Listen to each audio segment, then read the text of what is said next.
आप सभी लोगों को राहुल बौद्ध की ओर से जय भीम नमो बुद्धाय। यदि साहेब कांसीराम नहीं होते और बहुजन समाज पार्टी ना होती तो क्या होता?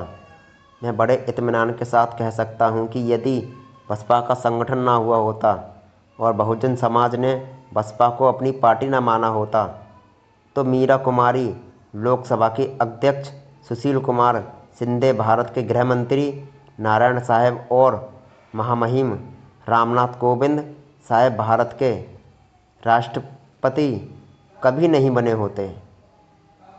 यदि यकीन नहीं होता है तो 1984 में पहले की आप लिस्ट उठाकर देख लीजिए, क्योंकि बसपा 1984 में बनी।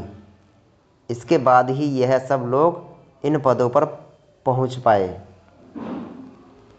रामविलास पासवान केंद्र सरकार में मंत्री नहीं बन पाते और रामदास अठावले से कभी भाजपा का गठबंधन ना हुआ होता और कभी मंत्री पद नहीं मिला होता।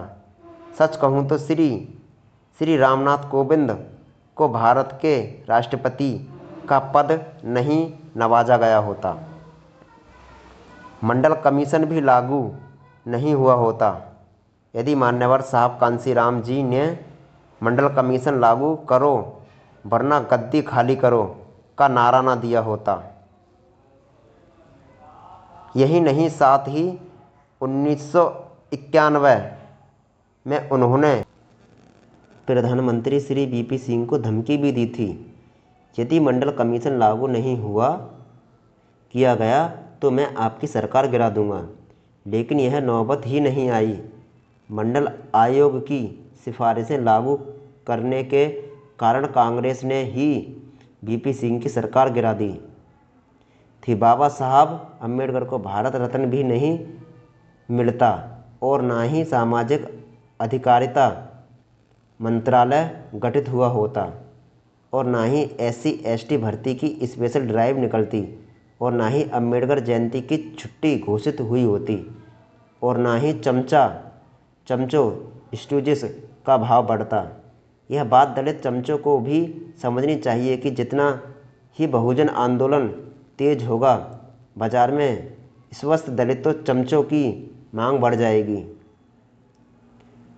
ना ही संसद भवन में बाबा साहब अम्बेडकर का चित्र लग पाता और ना ही साहब कांसीराम पार्क का निर्माण होता और ना ही अम्बेडकर पार्क और ना ही नोएडा में गौतम बुद्ध यूनिवर्सिटी होती और ना ही लखनऊ का शांति उपवन बुद्ध विहार बना होता। ये झोला छाप चमचे जो 4 दिन में हीरो बन रहे हैं, यह अब भी कहीं दरी बिछाने का काम कर रहे होते और इनका राजनीतिक वजूद शून्य होता, तब फिर भाजपा या कांग्रेस, आप शिवसेना व अन्य मनोवादी राजनीतिक दल इन्हें कभी भी घास नहीं डालता। जो लोग आज बसपा, कांसीराम और मायावती की बुराई करने में लगे हैं, निश्चित ही वे ना तो अम्बेडकरवादी हैं और ना ही बुद्धिस्ट हैं, क्योंकि लोकतंत्र में 74 साल के इतिहास में इस देश में कई मुख्यमंत्री हुए।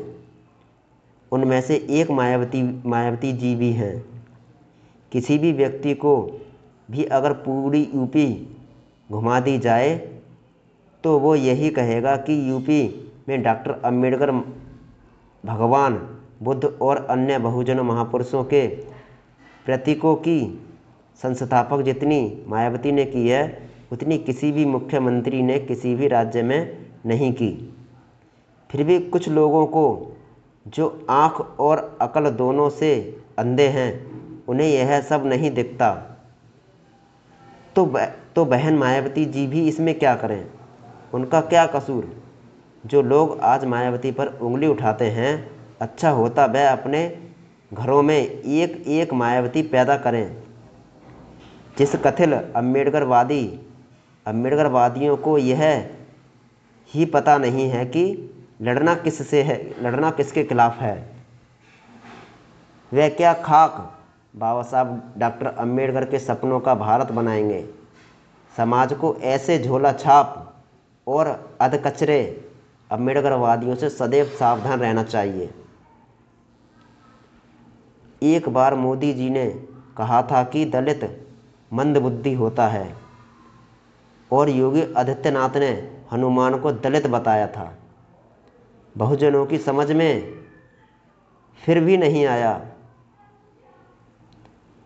आँख के हाथ साथ साथ अकल में भी अंधो, जरा सोचो और विचार करो कि उनका आशय क्या था। वह आपका आकलन कैसे करते हैं? उनकी नज़र में आपका समाज में क्या वजूद है? बहुजन चमचों से अपील है कि अपने व्यक्तिगत स्वार्थ के लिए समाज को गुमराह ना करें। वे भी मुख्यमंत्री और प्रधानमंत्री बन कर दिखाएं, लेकिन मायावती और बसपा को ख़त्म करके नहीं, बल्कि यदि दम है तो भाजपा और कांग्रेस को ख़त्म करके बनकर दिखाएं। मैं जानता हूं कि यह नहीं होगा, इसमें यह तुम्हारे अंदर इतना दम है ही नहीं। यह तो मान्यवर साहब कांशीराम जी और बहन मायावती जी ही कर सकती हैं। यूपी में इन दोनों ही दलों को हैसियत पर धकेल दिया था। यह बहुजन समाज की कुछ जातियों की गद्दारी की वजह से आज बीजेपी यूपी में पुनः खड़ी हो गई और भारी बहुमत से सत्ता पर भी कब्जा हो गया।